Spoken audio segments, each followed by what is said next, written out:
beside him. There's a I don't picture know how of to me and get it Andrew. down, There's a man. picture of me and Andrew. I swear I'm a midget. But it doesn't go Look it that up. far down, right? Oh, The okay. varsity. But if you pull the lever up, and then it should automatically go down. So it's probably, yeah, it's probably on the way. I can wait to record and then flush the toilet. Hey, we got like 3-4 bathrooms here, man. Right? Alright. Mm-hmm. Yeah, man. Yeah. That's good. All right, so welcome to Dream Athletic Academy. Once again, we're Yes, here with Coach Chris. What's So up? We had a What's up, conversation everybody? before, so we're circling back, and we're just continuing our series of introducing the coaches. Coach Chris. Yes. I remember it went all the way back to when my son was in elementary school, and the coach for his basketball team needed some help. That's when I officially became Okay, Coach Chris. okay. First time I ever actually coached at any level, and yeah, I don't know. I was just kind of helping out the head coach. The coach wasn't an actual basketball coach. He was just like a gym teacher or whatever, and kind of set up some plays. They made it to the finals, but they lost in the finals. Okay. And that was the premier start of Coach Chris. All right, so do you say that, I remember we were talking to Coach Leo, and we were talking about that switch. When did sort of basketball come into your consciousness? Basketball for me? Yeah. Yeah, so I think I shared a little bit of the last podcast was, I was doing some stretching in gym class. It was I think it was elementary school, grade 7 or 8, and I had a little pudge. It was just before I hit my growth spurt, and I couldn't touch my toes. And I thought it was because the pudge, I couldn't touch the toes. And the gym teacher said, well, you know, to get rid of the pudge, you're allowed to move your feet. Yeah, yeah. So I said, okay, I'll try basketball. And it just so happened that my mother's boyfriend at the time loved basketball, Yeah. and he started taking me out to go play basketball. And that's when I put the ball in the hoop, or I tried to, and that's when the switch turned on. It was, because previously to that, I was a real good baseball player. Okay, I thought you were going to say badminton. No. I want to see that. If you place a bet, I'm very competitive, so badminton can happen. Yeah. All right, so tell us so once again, I'm going through this with all 4 guys. Yeah. Right? It's tell me a story about a difficult time that you've been through, and then see if you can speak on what was your mindset at the time that you're going through it, and sort of 20 years later or 30 years later that you're looking back at that same situation. Does it specifically have to be 20 years ago? No, okay. just because in general, so it doesn't matter. I'll be honest, because this is for the kids and for the children and the young youth. The most difficult time in my life was when I was having problems with my young adults. I can't call them kids because they're adults, and at the time they were teenagers turning into adults. And I remember how difficult it was, and I'm so glad you asked the difference between then and now. And I've shared with you. I've shared with Coach Leo. I've shared with Coach Carey.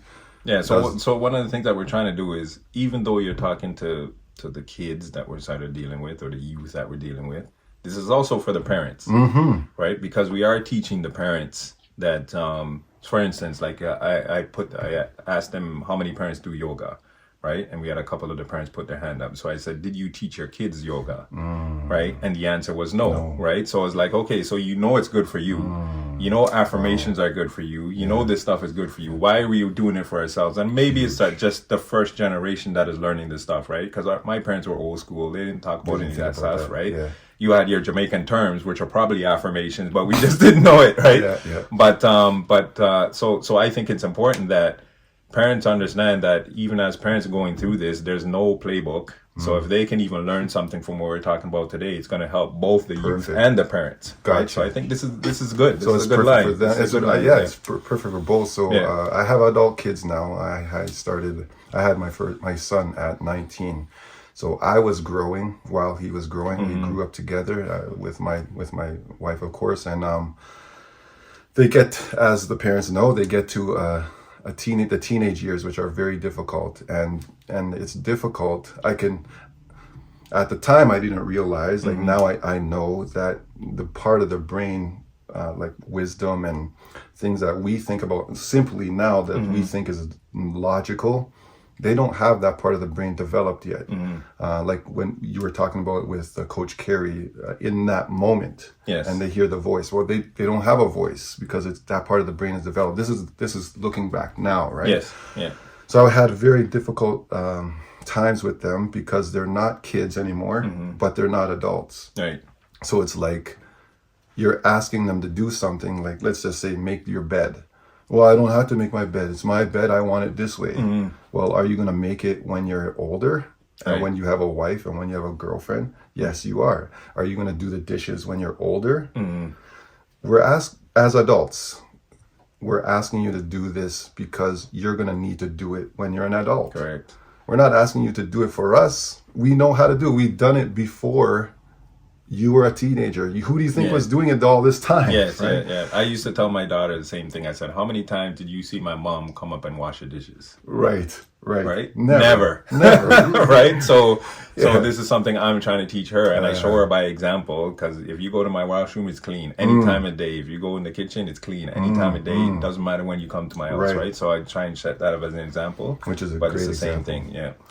But here's where I fell short. I wasn't the greatest father because I was still growing up too, right? So the things that I should have been doing, like what you're doing as the leader of your home, as the father, you're demonstrating it.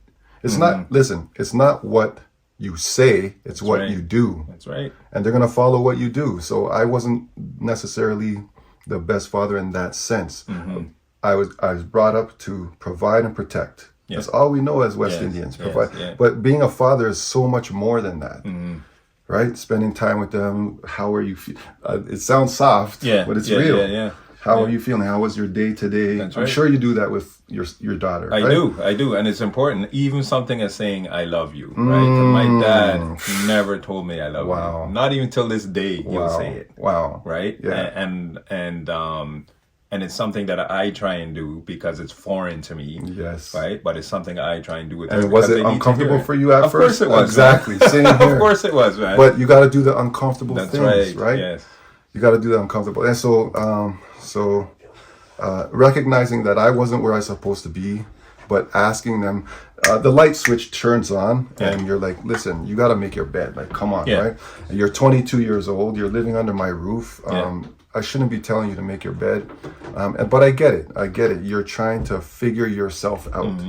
Again, here's one of the things I have to say is like, when you're in the situation, you feel like you're alone. Yes. That's yeah. why I came to you. You're Yeah. my mentor. I came to you. I shared with you, Coach Leo. We spent many of our lunches. Yes. Yeah. And again, he calls himself the razor blade. He is, right? Because when you ask about the most difficult part of my life, it was when I had to let my kids fail. Yeah, I had to let my kids fail because I was covering a whole realm of things that they had no idea and just taking it for granted. And that was the most difficult part, but I had to do it. Life is to try to prevent them from failing. Yes. But again, it's very important, folks, to go to your people that you trust. First of all, you need to have a team. You need to. We talked about this in our previous podcast. You need to have people around you that love you and support what you do, so that you could trust on them when you need to lean on them. They're going to give you the correct advice, right? So build a team around you. First off, I went to you, and Leo was my go-to guy. One other dude at work, which is a mutual friend that we have at work too. And they're giving me solid advice that it's tough, but there's a such thing as tough love, and just to let them feel and let them fail, to understand what you did for them. And sometimes that's the hardest thing because very hard. us as parents, we always want our kids to do a little bit better than we did, and we always want to give them a little bit more than we got when we were coming up, right? Yeah. You don't, you give them a cell phone because everybody else has a cell phone. You don't want them to get picked on and stuff like that. Like all these little things we kind of do, right? But then it makes them a little bit weaker, Boom. right? Huh? Weaker? It makes them a little bit weaker, right? What does? Because we're giving them everything. Oh yes. So they don't have supplying to work that stuff, right yeah. for it. You know what I mean? And so we have to find that balance. Like, what is the balance of, okay, yes, you can have this stuff because we think you deserve it, right?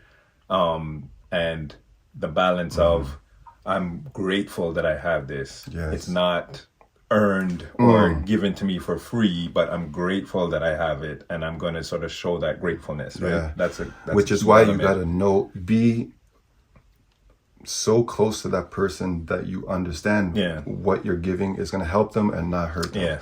Yeah. I read the Bible, and I'm not to get spiritual or anything, but the Bible says all things work for your good, even the bad things. Yes, even the bad things work for your good. It's to be your enemy comes after you, but God is sovereign. He's in control of all things. He's allowing that to happen to make you better.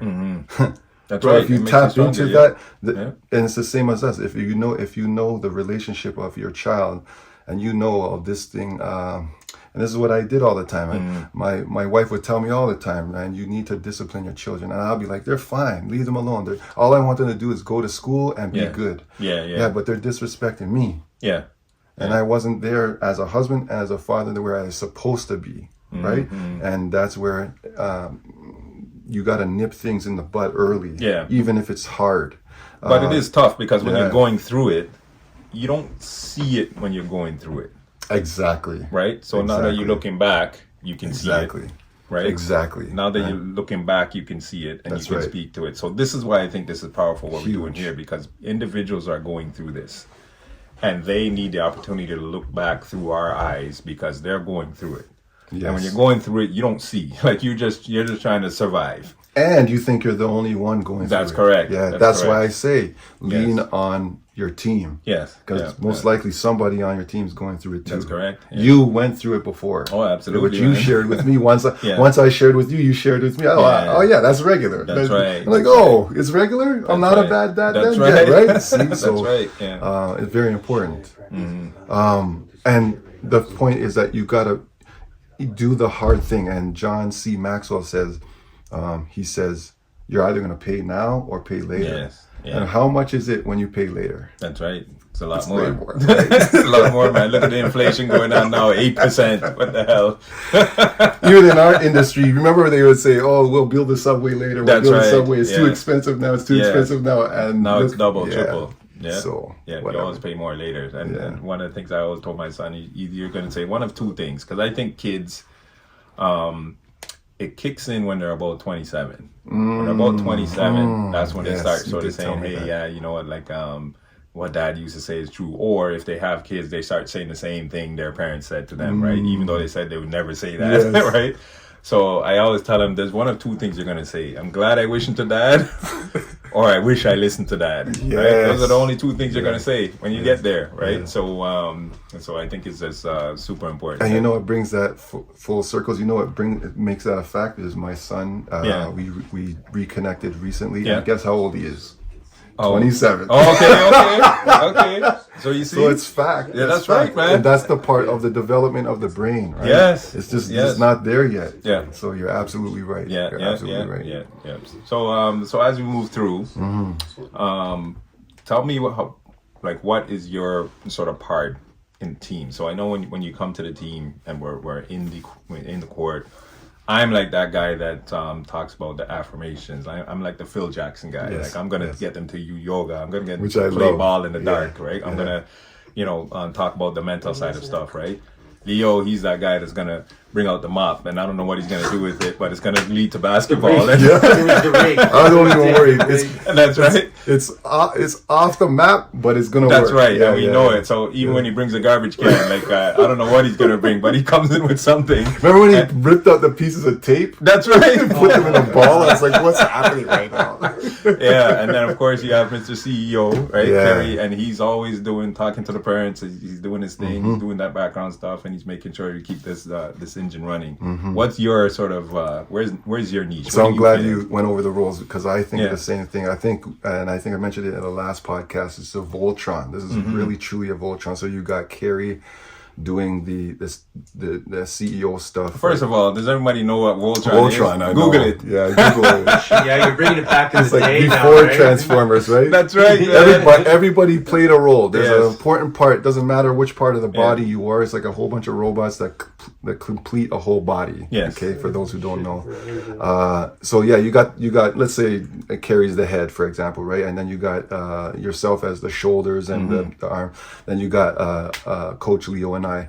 I think I'm in between you because I like the mentorship as well, and between Leo, where he's a drill sergeant. You know what I mean? Yeah. Even when we're at work, when we work together, he's the bad cop, I'm the good cop. Right, So right. he's gonna make them go, and I'll support that. But I'll also say, okay, Yeah,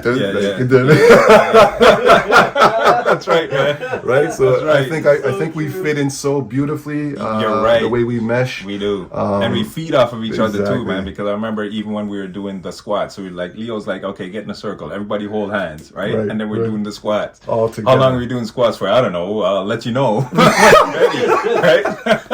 And in the meantime, they're working their quads, and it's getting you that defense position with your hands out, right? So not even knowing that they're actually working on defensive stance. That's right. You That's know, right. Yeah, so man. it's Yeah. a beautiful thing. Man. It is. It is. It's a beautiful thing.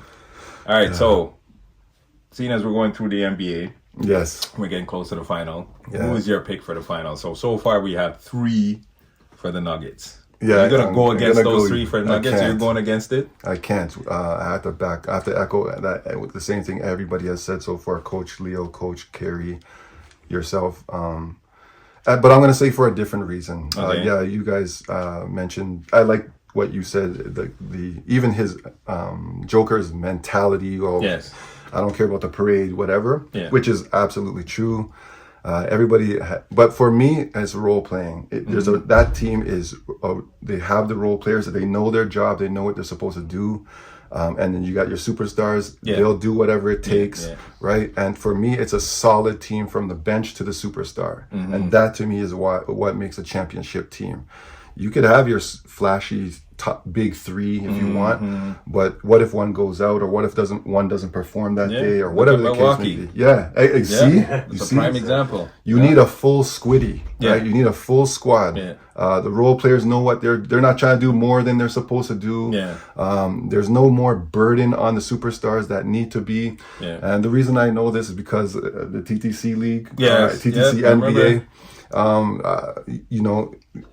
Eglinton wasn't such a great team, but we had the role players. Yeah. They knew what they needed to do, Yeah. and they did it. That's and right. then you had That's your right. superstars, whatever. But and to me, I would like to see Denver and Boston. But I know I believe Denver's going to take it just for that fact. Like the whole roster, they know what they're about. Yeah, and I think it's key. The you're right. The bench, I think, is critical. Yeah. Critical, and if you can even rotate people in from the bench and kind of rotate them in, rotate them out, I think that's critical, man. I Because when do I think too. of those Florida teams when they won back to back, Okay. it didn't matter which one you put on. They have Right. a role to play. Yeah, Like and- the Voltron. Yeah, you know what I mean. And this was the one college team, right? Remember what's his name? All those cats were on there, and it didn't matter if you had the starting 5 or the second 5. They were interchangeable, and nothing dropped when the level bench didn't came drop. out. You Like it was got it. incredible, You man. got it, man. You know, like Joakim Noah, those guys, Yes, like they were yes. all on that team, and they won 2 championships in a row because of it. I believe so. You know, so I believe, so I think that's it's the same with these You guys. could stack your team all you want. They've Yeah. had teams like that who Yeah. are unsuccessful. There's too much pride. There's only Yeah. one ball. Yes, You know what I mean, and so to me, the role players come in, they do their thing, they bring their lunch pail, just Yes. like Jokic. And the thing is, and again, I learned this from Coach Leo as well. It's like, if I'm a superstar, I'm not going to tell you. I learned it for Coach Leo and MJ. I think he Okay. learned it from MJ. It's like, I'm doing the things I'm asking you to do. Right. I'm not gonna ask you to do something I'm not Right, doing. right. Right. I'm the first one in practice. Yeah. I'm the last one to leave. I'm Yeah. asking you to do the same thing. Yeah. And not Kobe telling was like you. that too. Yeah. Yeah. Not telling you and then not doing it myself. So That's right. again, which goes back to as being a father, being And that that's right. leader. And that's why Kobe never passed you the ball. Because you never came in there. I remember Meta World Peace. He's like, Kobe passed me the ball. Kobe passed me the ball. He couldn't believe believe it. Yeah, but it goes back. It's a principle, like, and it goes back to the other things we were talking about, right? If all falls in line with being consistent with that. So yeah. So we're gonna close it up with that. It's a man. great conversation. We're gonna have many more. Right. We're gonna bring in some guests. We're gonna one of the big things we're gonna do is actually start filming some stuff that you can do from home, right? So even if it's a short, whatever, we're gonna start sort of shooting some drills in the gym, and we're gonna sort of post that. We're gonna try and do it every day. These main topics that we talk about, we're gonna do every Wednesday. We're gonna post. So stay tuned, and remember, subscribe, comment, like, share. Green Smash that. Athletic Economy. Smash that like button. Smash it. All right. That was awesome. That's good, man. That's good. Awesome. All right.